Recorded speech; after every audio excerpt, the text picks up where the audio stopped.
इंसानी तारीख गवाह है कि बड़े से बड़े बादशाहों के मकबरे लूट लिए गए, फराइने मिस्र की लाशें अजायब घरों में तमाशा बन गई और सिकंदर आजम की कब्र का निशान तक मिटा दिया गया। दुनिया के हर खजाने और हर तख्त को जवाल आया, लेकिन 1400 साल से रुए ज़मीन पर एक मकाम ऐसा है जिसकी हिफाजत के लिए ज़मीन और आसमान खुद ढाल बन जाते हैं। ये मदीना मुनव्वरा है और ये रोज़ा-ए रसूल है। लेकिन तारीख के सीने में 1164 ईस्वी 1164 एडी की वो रात आज भी कांटे की तरह चुभती है, जब ज़मीन के नीचे एक ऐसी नापाक साजिश रचाई जा रही थी जिससे अर्श भी कांप उठा था।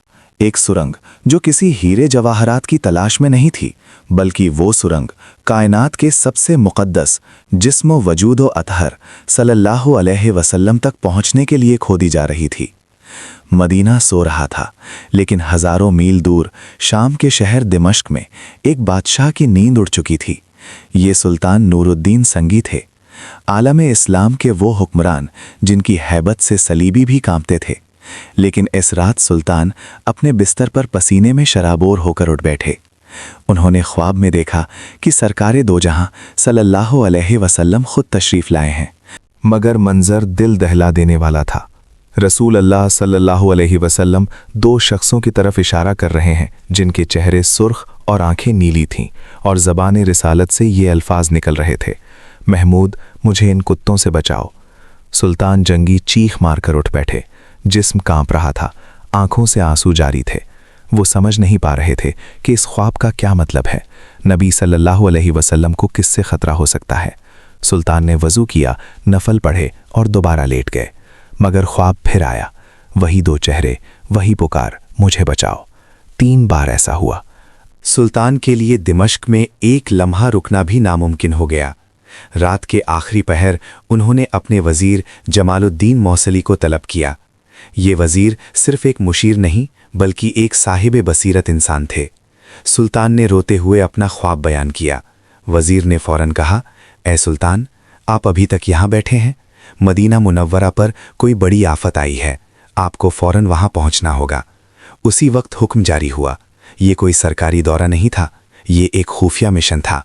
सुल्तान ने 20 बेहतरीन घुड़सवार और बहुत सारा माल और दौलत साथ लिया और दमिश्क से मदीना की तरफ हवा के घोड़ों पर सवार हो गए। तारीख लिखती है कि वो सफ़र जो महीनों में तय होता था, सुल्तान ने सिर्फ 16 दिन में तय कर लिया। वो रास्ते में कहीं नहीं रुके, ना आराम किया, ना सोए। उनकी आंखों में सिर्फ एक ही तस्वीर थी, वो 2 खौफनाक चेहरे। जब सुल्तान मदीना पहुंचे तो शहर की फिजा सोगवार थी। सुल्तान ने सीधा मस्जिद नबवी का रुख किया, रोज़ा-ए रसूल सल्लल्लाहु अलैहि वसल्लम पर हाजिरी दी। आंसुओं का सैलाब था जो रुक नहीं रहा था।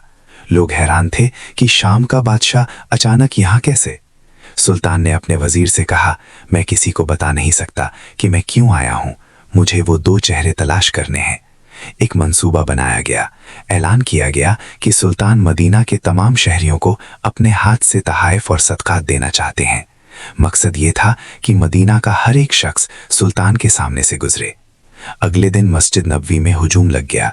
शहर का हर बूढ़ा, बच्चा और जवान कतार में खड़ा था। सुल्तान हर चेहरे को गौर से देखते और फिर मायूसी से नजर हटा लेते।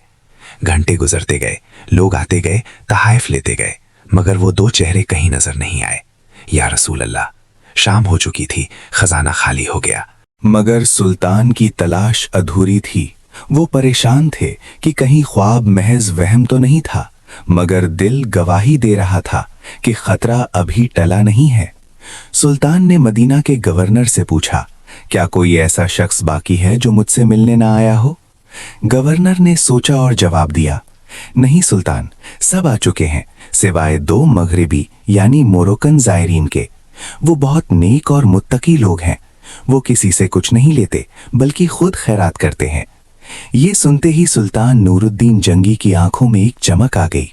उनका दिल जोर से धड़का। उन्होंने हुक्म दिया, इन्हें फौरन मेरे पास लाओ। गवर्नर ने कहा, वो तो रोज़ा-ए रसूल सल्लल्लाहु अलैहि वसल्लम के करीब एक मकान में रहते हैं और दिन रात इबादत में मशगूल रहते हैं। सुल्तान ने कहा, तो हम खुद उनके पास जाएंगे। सुल्तान अपने मुहाफिजों के साथ मस्जिद नबवी के करीब इस छोटे से मकान में दाखिल हुए। वहां 2 शख्स मौजूद थे, लंबी दाढ़ियां, हाथों में तस्बीह और चेहरों पर बज़ाहिर नूर। लेकिन जैसे ही सुल्तान जंगी की नजर इन पर पड़ी तो इनके पैरों तले जमीन निकल गई। ये वही दो चेहरे थे, वही सुर्ख रंगत, वही नीली आंखें, ये वही शैतान सिफत इंसान थे जिन्हें नबी करीम सल्लल्लाहु अलैहि वसल्लम ने ख्वाब में दिखाया था। सुल्तान ने गुस्से पर काबू पाते हुए पूछा, तुम कौन हो और यहाँ क्यों आए हो? उन्होंने मासूमियत से जवाब दिया, हम मराकेश से हज के लिए आए थे और अब नबी सल्लल्लाहु के पड़ोस में रहने की सआदत हासिल कर रहे हैं। सुल्तान ने गरज कर कहा, सच बोलो, इससे पहले कि मैं सख्ती करूं। वो कस्में खाने लगे कि वो सिर्फ इबादत गुजार हैं। सुल्तान ने इधर उधर देखा। कमरे में सिर्फ चंद किताबें और मुसल्ले थे। बज़ाहिर सब कुछ ठीक था। लोग हैरान थे कि सुल्तान इन नेक बंदों पर शक क्यों कर रहे हैं, लेकिन सुल्तान का यकीन पुख्ता था। वो खुद आगे बढ़े, कमरे में बिछी हुई एक चटाई को हटाया। नीचे फर्श था, लेकिन जब उन्होंने फर्श को ठोका तो आवाज खोखली आई। सुल्तान ने हुक्म दिया, इसे खोदो। सिपाहियों ने मिट्टी हटाई तो नीचे एक लकड़ी का तख्ता था, और जब वो तख्ता हटाया गया तो वहां मौजूद हर शख्स की चीख निकल गई। नीचे एक गहरी और अंधेरी सुरंग थी।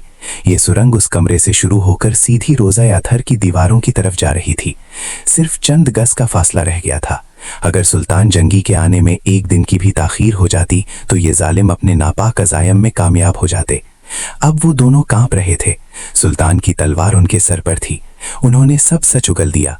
उन्होंने इतराफ़ किया कि वो मुसलमान नहीं है बल्कि ईसाई हैं, और उन्हें स्पेन अंदलुस के ईसाई हुक्मरानों ने भेजा है। उनका मंसूबा ये था कि वो सुरंग खोदकर नबी करीम सल्लल्लाहु अलैहि वसल्लम का जिस्म मुबारक निकालें और उसे यूरोप ले जाकर मुसलमानों को ज़हनी शिकस्त दें। वो रात को सुरंग खोदते थे और मिट्टी को चमड़े के थैलों में भरकर मदीना से बाहर फेंक आते थे। वो बज़ाहिर रोज़े रखते और नमाजें पढ़ते ताकि किसी को शक ना हो। ये सुनकर वहां मौजूद हर मुसलमान की आंखों में खून उतर आया। सुल्तान नूरुद्दीन जंगी ज़ारो तार रोने लगे। उन्होंने अल्लाह का शुक्र अदा किया। ए अल्लाह, तेरा करोड़ों बार शुक्र है कि तूने इस खिदमत के लिए इस नाचीज़ नूरुद्दीन को चुना। अगली सुबह मदीना की तारीख का एक इबरतनाक दिन था। इन दोनों मुजरिमों को उसी जगह लाया गया जहां उन्होंने ये साजिश रचाई थी। सुल्तान के हुक्म पर इन दोनों को मस्जिद नबवी के बाहर इबरतनाक सजा दी गई। उन्हें कत्ल कर दिया गया ताकि रहती दुनिया तक कोई दोबारा ऐसी जसारत करने का सोच भी ना सके। ये फितना तो खत्म हो गया, लेकिन सुल्तान का दिल अब भी बेचैन था। उन्हें डर था कि मुस्तकबिल में कोई और ऐसा हमला ना करे। इसलिए उन्होंने एक ऐसा फैसला किया जो आज भी मदीना की जमीन के नीचे महफूज है। सुल्तान नूरुद्दीन जंगी ने मदीना छोड़ने का इनकार कर दिया। उन्होंने माहिर तामीरात यानी आर्किटेक्ट्स को बुलाया और हुक्म दिया कि मुझे रोज़ा रसूल सल्लल्लाहु अलैहि वसल्लम के गिर्द एक ऐसा हिसार चाहिए जिसे कोई लोहा ना काट सके और कोई सुरंग ना तोड़ सके। फैसला हुआ कि सीसा पिलाई हुई दीवार बनाई जाएगी। कब्र अनवर के चारों तरफ गहरी खंदक खोद दी गई। तारीख बताती है कि यह खंदक इतनी गहरी थी कि पानी की सतह यानी वाटर लेवल तक पहुंच गई। फिर इस खंदक में पिघला हुआ सीसा गाला गया। टनों के हिसाब से सीसा पिघलाया गया और जमीन के अंदर एक ठोस धाती दीवार खड़ी कर दी गई। ये दीवार आज भी 900 साल गुजरने के बाद रोज़ा अथर के गिर्द एक पहरेदार की तरह मौजूद है। ना कोई सुरंग इसे पार कर सकती है, ना कोई आला इसे तोड़ सकता है। लेकिन याद रखें, ये वाहिद कोशिश नहीं थी। तारीख में ऐसे 5 बड़े वाक़यात मिलते हैं जब दुश्मनों ने इस मुक़द्दस मकाम तक पहुंचने की नापाक जसारत की। कभी मिस्र के पागल हुक्मरान अल हाकिम बे अमरिल्लाह ने कोशिश की तो अल्लाह ने मदीना पर ऐसा तूफान भेजा कि लश्कर तबाह हो गया। कभी सलीबी जंगजू रेनॉल्ड ऑफ शाटिलिन ने बहरे अहमर में बहरी बेड़ा उतारा और कसम खाई कि वो नाउजुबिल्ला नबी सल्लल्लाहु अलैहि वसल्लम के जिस्म को निकाल कर ले जाएगा। मगर हर बार नतीजा एक ही निकला, अल्लाह ने अपने महबूब की हिफाजत का जिम्मा खुद लिया है। आज जब हम मदीना जाते हैं और उस सब गुंबद को देखते हैं तो हमें याद रखना चाहिए कि इस अमन के पीछे कितने पहरेदारों की कुर्बानियां हैं। सुल्तान नूरुद्दीन जंगी सिर्फ एक बादशाह नहीं थे, वो एक सच्चे आशिक रसूल थे। अल्लाह ने उन्हें बादशाहत इसलिए दी थी ताकि वो अपने हबीब सल्लल्लाहु अलैहि वसल्लम के आराम की हिफाजत कर सकें। ये वाक़या हमें बताता है कि इश्क रसूल सल्लल्लाहु अलैहि वसल्लम सिर्फ दावा नहीं बल्कि अमल का नाम है। जब भी नामज़ रिसालत पर आँच आएगी तो अल्लाह किसी न किसी नूरुद्दीन जंगी को खड़ा कर देगा। अगर आपके दिल में भी मदीना मुनव्वरा की मोहब्बत जिंदा है तो कमेंट में सल्लल्लाहु अलैहि वसल्लम या सुभान अल्लाह लिखकर अपनी हाज़िरी लगवाएं। इस वीडियो को ज़्यादा से ज़्यादा शेयर करें ताकि हमारी आने वाली नस्लों को पता चले कि हमारे असलाफ ने इस दीन की हिफाजत कैसे की थी। अल्लाह हम सबको रोज़ा रसूल सल्लल्लाहु अलैहि वसल्लम की ज़ियारत नसीब फरमाए। आमीन।